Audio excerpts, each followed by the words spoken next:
Oke, assalamualaikum warahmatullahi wabarakatuh. Selamat siang. Hari ini kita akan kuliah tentang gas, yang akan menjelaskan tentang hukum dan sifat gas serta stoikiometri gas. Kita tahu bahwa gas itu pada gas mulia kita sudah tahu dia bersifat gas dan biasanya di golongan antara 6A sampai 8A. Jadi biasanya dari 7, 6, 9. Jadi gas mulia udah pasti gas ya. Tapi kalau yang gas itu kita tahu yang berwarna kuning ini unsur-unsur dengan fasa gas pada 25 derajat Celcius dan 1 atm. Yang lainnya rata-rata yang warna hijau ini adalah logam dan yang warna kuning ini adalah gas. Jadi gas itu biasanya bisa berdiri sendiri seperti gas mulia dan umumnya yang lainnya adalah diatomik. Misalnya N2, O2, F2, Cl2, Br2, dan H2 misalnya. Gas biasanya dalam persenyawaannya, tadi saya bilang, dia dalam bentuk elemen, dia bisa dalam unsur sendiri, atau berbentuk diatomik, atau dia bisa berinteraksi satu sama lain, membentuk senyawa gas antara non-logam dengan non-logam, atau kita sebut dulunya adalah senyawa molekul waktu kita belajar tentang atom molekul ion ya.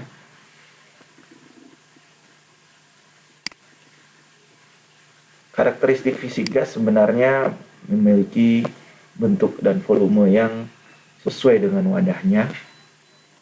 Kemudian dia yang paling mudah ditekan, memiliki koefisien kompresibilitas tinggi, karena gas itu sangat ringan sehingga bisa mudah ditekan dan menyesuaikan volumenya, sehingga dia juga bisa tercampur secara homogen ketika ditempatkan di suatu wadah yang sama. Kemudian memiliki juga massa jenis yang rendah pastinya daripada cairan dan padat, sehingga gas itu memiliki 4 sifat fisik, yaitu jumlah, volume, tekanan, dan suhu. 30 jumlah menempati wadahnya, memiliki tekanan. Jika kita tekan, dan volumenya akan mengecil, dan memiliki suhu. Jadi pergerakan gas juga akan berbeda saat suhunya dinaik turunkan dalam wadah. Nah, tekanan sendiri kita sudah tahu jika ada gaya dari luar per luas atau massa. Gaya itu adalah massa dikali kecepatan yang ada. Kita bisa menghitung tekanan dengan satuan Pascal atau ATM. Kita bisa konversi 1 ATM sama dengan 760 mm2 atau sama dengan 760 torr. Nanti jika satuan tekanannya dalam mm2 atau torr, Anda bisa konversi ke ATM dengan dibagi dengan 760. Kalau lihat di sini, ini adalah gambar alat mengukur tekanan namanya barometer. Ya, yang dimana di sini memiliki tekanan atmosfer yang akan mendorong raksa dalam barometer ini pada ketinggian tertentu, sehingga kita bisa tahu tekanan di sekitar itu berapa menggunakan barometer. Ada juga kita bisa dapatkan 1 atm itu adalah 101,325 Pascal. Ya, inilah konversi tekanan pada gas yang sering kita gunakan. Walaupun dari berbagai satuan barometer itu umumnya berbeda-beda, ada kilopascal, gigapascal, tergantung alat barometer yang digunakan dengan satuan yang tertentu. Namun kita bisa mengkonversikannya ke ATM. atau ke milimeter Hg ataupun ke torr. Hukum-hukum gas itu ada 3. Yang pertama adalah hukum Boyle. Hukum Boyle di sini merupakan di mana tekanan itu berbanding terbalik terhadap volumenya, menyebutkannya seperti itu. Jadi kalau kita hubungkan tekanan terhadap volume, tekanan dan volume, dia akan memberikan kurva yang tidak linear karena hubungannya berbanding terbalik. Sehingga kalau kita hubungkan dengan berbanding terbalik dengan volume, dia akan menghasilkan kurva yang linear. Jadi kita bisa simpulkan semakin besar tekanan, semakin kecil volumenya. Ya. Jadi kalau misalnya tekanan berbanding terbalik dengan volume, jika tekanan dikali volume akan menghasilkan suatu konstanta. Dan jika ada perubahan tekanan awal dan akhir, maka ada tekanan awal, ada tekanan akhir, dan ada volume awal dan ada volume akhir. Sehingga kita bisa hubungkan dengan persamaan seperti ini. Ini kondisinya harus pada temperatur dan jumlah gas yang konstan. Contoh, misalnya, sampel gas klorin menempati volume 946 ml pada tekanan 726 mmHg. Berapa tekanan gas dalam mmHg jika volume gas diperkecil menjadi 154 ml? Pasti kita masukkan hubungan antara tekanan dengan volume menghasilkan suatu konstanta. Di sini ada 2 tekanan yang berubah dan volume yang berubah. Kita masukkan, tinggal perbandingan saja. Kita menghasilkan tekanan duanya adalah 726 mmHg kali 946 ml per 154 ml. Tidak harus merubah mmHg-nya ke atm karena ini juga akan menghasilkan tekanan karena dia meminta pada satuan mmHg. Kita dapat 4460 mmHg. Jika satuannya minta di atm, maka kalian bisa konversi langsung ke atm. Kemudian hukum gas yang kedua adalah hukum Charles-Gay-Lussac, di mana jika suatu gas dipanaskan pada volume tertentu, maka gas itu akan memuai atau ingin memberikan volume yang lebih besar. Sehingga jika temperaturnya kita naikkan, maka volumenya juga akan naik. Jadi jika temperatur kita naikkan, maka volumenya juga naik. Ini contohnya ada dalam termometer. Jika kita badan kita panas, suhu yang dari panas akan mendorong raksa pada termometer, sehingga volume termometernya akan besar. Volume raksanya akan volume gasnya akan membesar di dalam termometer tersebut.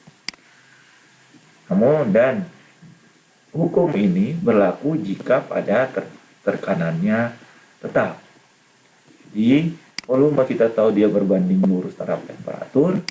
Kemudian volume sama dengan konstanta dikali temperatur. Semakin tinggi volume, semakin tinggi juga konstantanya. Sehingga kita bisa ada hubungan V1 per T1 sama dengan V2 per T2. Dan temperatur ini harus dalam Kelvin.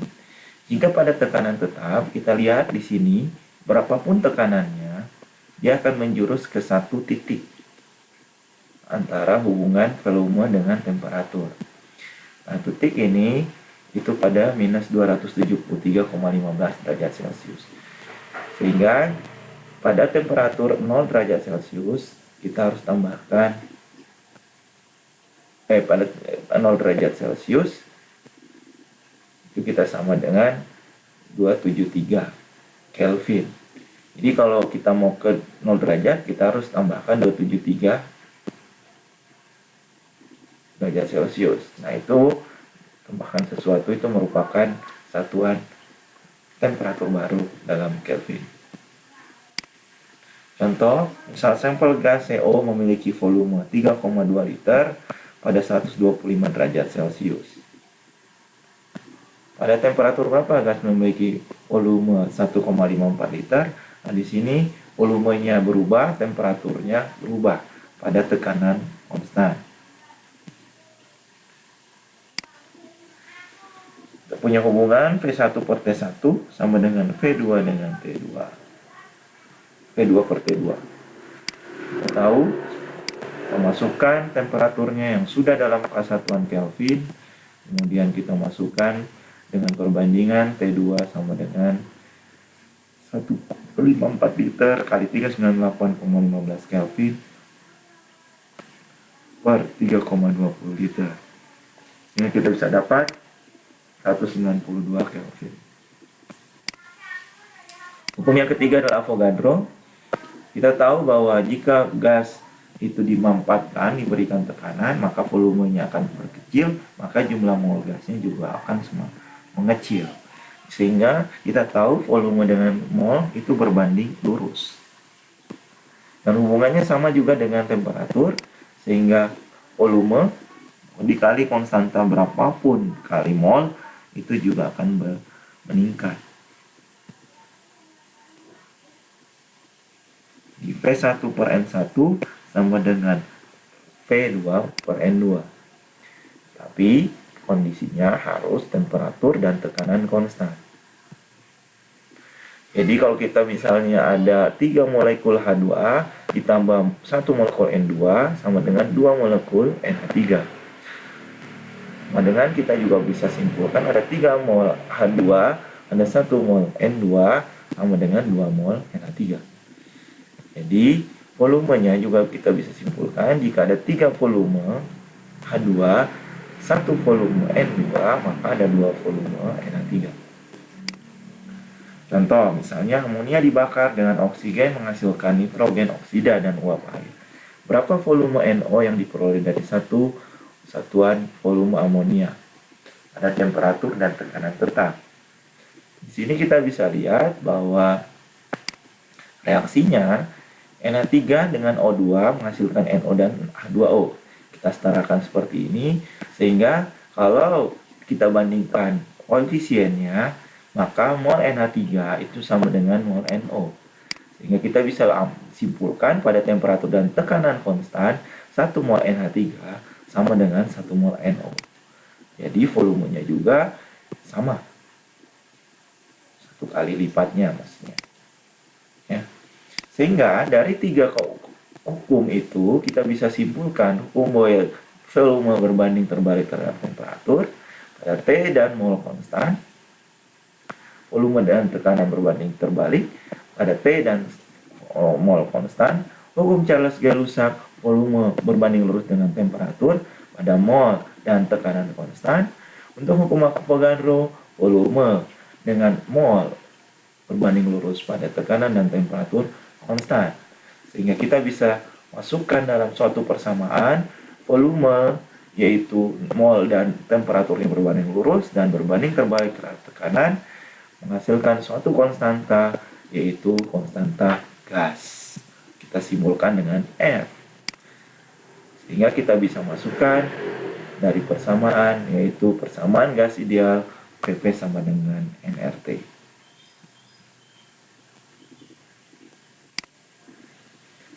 Pada kondisi STP, kita bisa sebutkan standar temperatur dan pressure. Kondisi ini adalah 0 derajat Celcius dan tekanannya adalah 1 atm. Ya. Eksperimen pada kondisi STP menunjukkan bahwa setiap 1 mol gas ideal itu menempati 22,414 liter. Jika kita masukkan ke dalam persamaan gas ideal, maka kita akan dapat suatu konstanta gas, yaitu pada tekanan STP 1 atm, volume STP 22,4 liter, molnya 1 mol, dan kondisinya adalah temperatur 273,15 Kelvin. Pak, harus 273,15? Tidak, tergantung. Ini secara detailnya 273,15. Misalnya kita pakai 273 saja, tidak apa-apa. Sehingga kita bisa dapat satuan R konstanta gas adalah 0,0 0,87 liter ATM per mol Kelvin. Ya.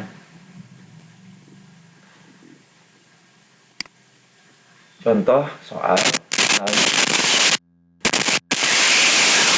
0,8 gram gas HCl pada kondisi STP. Kita tahu jika volumenya berubah, molnya juga berubah. Nah, ini molnya pasti berubah, berbeda.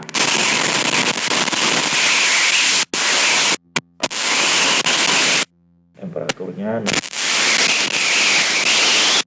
sini kita bisa masukkan tekanan 1 atm, T-nya 273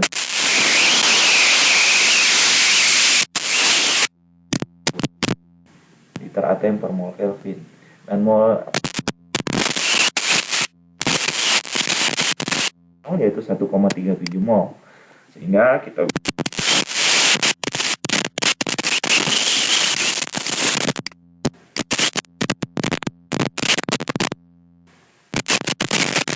harap kalian bisa mengerjakan sendiri jika yang ditanya temperatur, itu detailnya adalah tekanan.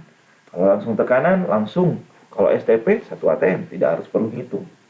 Kalau temperatur, kalau dia kondisi STP, langsung saja 273 Kelvin, tidak harus hitung. Ya, jika kita misalkan dia kondisinya STP. Nah, contoh soal lain, jika di sini kita ada suatu bohlam mengandung gas argon pada tekanan 1,2 atm, temperatur 18 derajat Celcius, gas pemanasan mengalami pemanasan hingga 85 derajat Celcius pada volume tetap. Jika volume tetap, yang akan berpengaruh adalah temperatur dan tekanan. Nah, di sini kita mau lihat perubahan tekanannya seperti apa. Kita masukkan PVVN RT. Jika volume tetap, maka molnya juga tetap, sehingga perubahannya adalah di temperaturnya. Dan R-nya juga pasti konstan. Sehingga kita bisa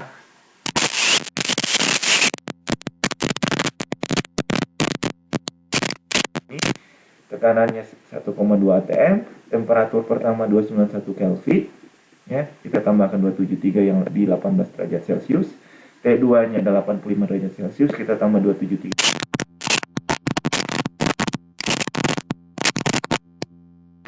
Perubahan tekanannya yaitu 1,48 atm.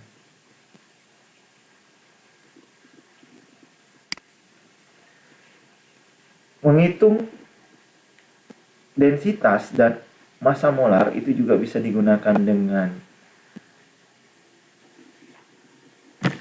massa molar dan densitas bisa digunakan pada gas, bisa digunakan menggunakan persamaan gas ideal dengan menurunkan mol, yaitu dengan gram per ml. Jadi densitas kita tahu adalah gram atau massa per volume, ya. Kalau kita tahu PV sama dengan nRT, N-nya kita rubah gram per mr, sehingga kita bisa masukkan P kali mr per RT. Jadi pindah ruas dari persamaan gas per RT, persamaan gas ideal, kita pindah ruaskan saja untuk bisa mendapatkan massa per volume atau massa per gram per liter. Massa molar suatu gas kita juga bisa simpulkan dari PVN RT, kamu pecah atau turunkan mol gram per liter, sehingga kamu bisa dapat mr sama dengan gram per liter, R kali T per P, atau densitas kali R kali T per P. Ya. Contoh, sebuah kontainer bervolume 2,10 liter mengandung 4,65 gram gas dengan tekanan 1 atm, temperatur 27 derajat Celcius. Berapa massa molar gas? Apa yang kita lakukan dulu pertama kali? Kita cari molnya dulu, atau kita rubah dulu temperaturnya, ya. Kita rubah dulu temperaturnya 27 derajat Celcius. Kita sudah tahu mencari MR itu seperti ini, sehingga kita bisa mencari densitas yaitu 4,65 gram per 2,10 liter. Sehingga kita langsung masukkan R-nya 0,0821, 300,15 Kelvin untuk temperatur dan tekanannya 1 atm. Jadi kita cari dulu densitasnya ya, maaf. Densitasnya 2,21 gram per liter. Sehingga kita bisa dapat MR-nya adalah 54,6 gram per mol.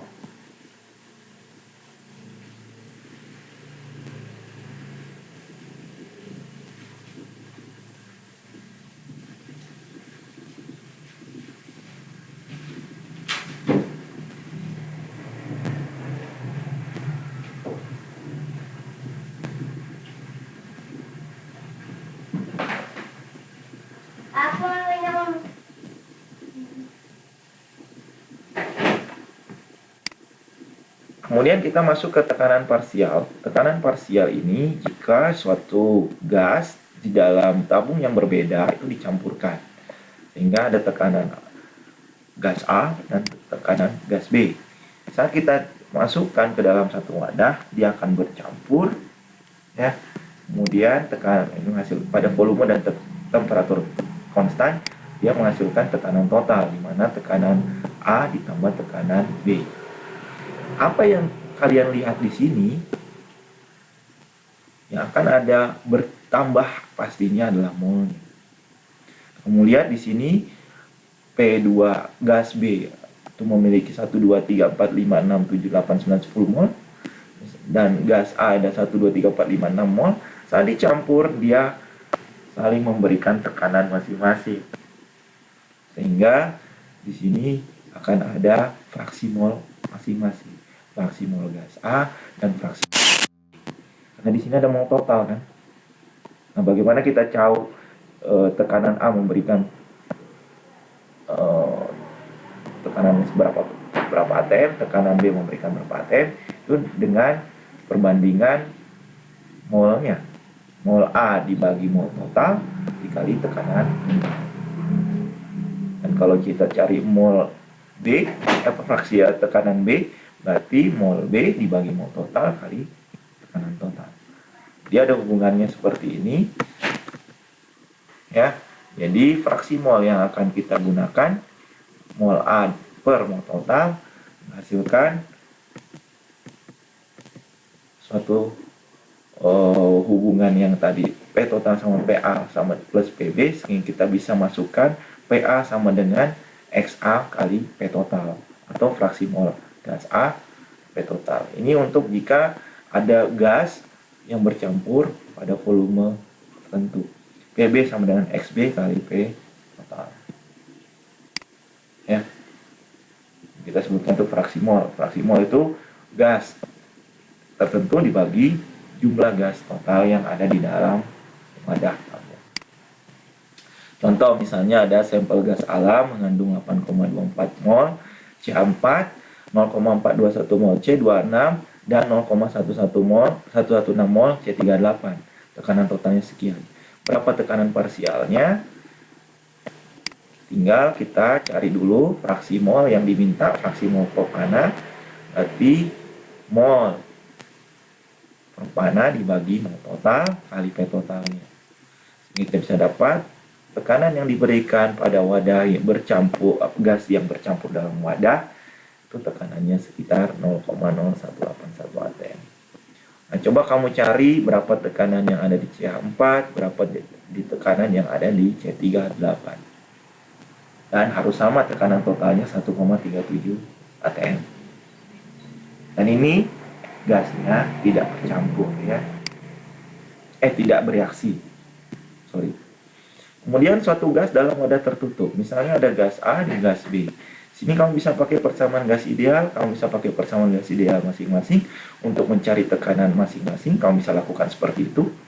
Atau kamu pakai yang tadi jika dia bercampur, bisa pakai tekanan total sama dengan tekanan A ditambah tekanan B. Dan tekanan A-nya kamu bisa cari dengan fraksi mol.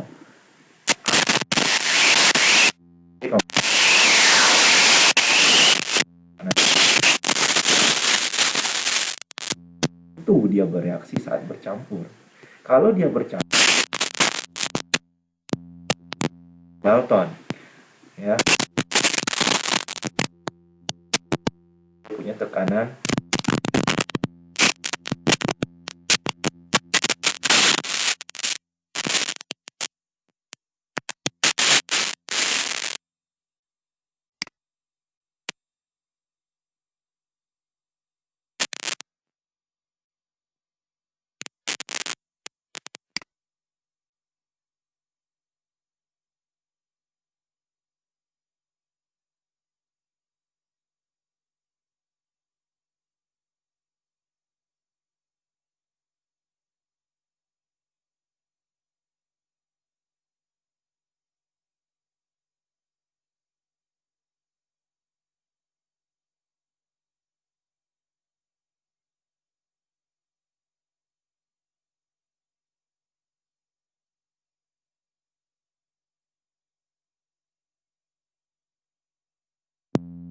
saat dia bersisa dan NaCl.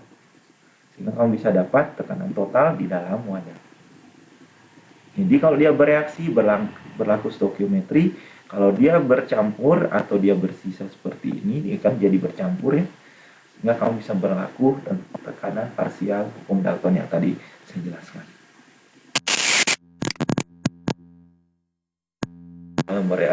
Dapat bereaksi menggunakan stokiometri gas biasa. Jadi ada yang bersisa, ada yang habis. Ya, seperti ini. Dan yang bersisa ini dia akan bercampur. Kamu bisa cari tekanan parsialnya masing-masing, atau kamu pakai cari setelah kamu dapat tekanan parsial masing-masing, kamu bisa dapat tekanan total. Kamu bisa juga cari fraksi mol di Na3 yang bereaksi dan berapa fraksi mol N2 yang bersisa. Bisa juga soal yang lain yang diketahui adalah tekanan. Jadi tekanan N2, tekanan H2, dan dia bereaksi menjadi Na3, kamu pakai tekanan di sini, bukan mol. Nanti langsung pakai tekanan yang bersisa berapa, ini pasti habis kan, kemudian tekanan yang bereaksi berapa, penjumlahan tekanan yang pada kondisi sisa itu bisa juga jadi tekanan total. Kalau awalnya kamu sudah pakai tekanan untuk MBS, tidak harus mol. Ya. Nah, contoh suatu stokiometri gas juga bisa berlaku sistem reaksinya jika yang diketahui misalnya gas pada suatu padatan. Jadi jika suatu reaksi seperti ini, nah, terus kita mau tahu berapa gas di dalam CO2, volume pada CO2. Pasti dalam sistem ini kan suhunya sudah pasti tetap 37 derajat Celcius, suhunya tertentu satu. Kemudian yang kedua, dalam sistem reaksi volumenya pasti tertentu. Yang ada gasnya saja sebenarnya. Nah, di sini kita bisa cari molnya dulu, mol glukosa berapa. Kemudian kita bandingkan koefisien gas CO2 6. Kemudian C6H12O61. Kemudian dari situ kita bisa cari mol CO2 dan kita bisa masukkan ke PVNRT, kita bisa cari volume gas CO2 yang dihasilkan. Seperti ini. ZnR 0,082, kemudian T-nya 310 Kelvin. Ya, kamu pakai 310,15 tidak apa-apa, tidak akan jauh berbeda hasilnya. Kita dapat 4,76 liter.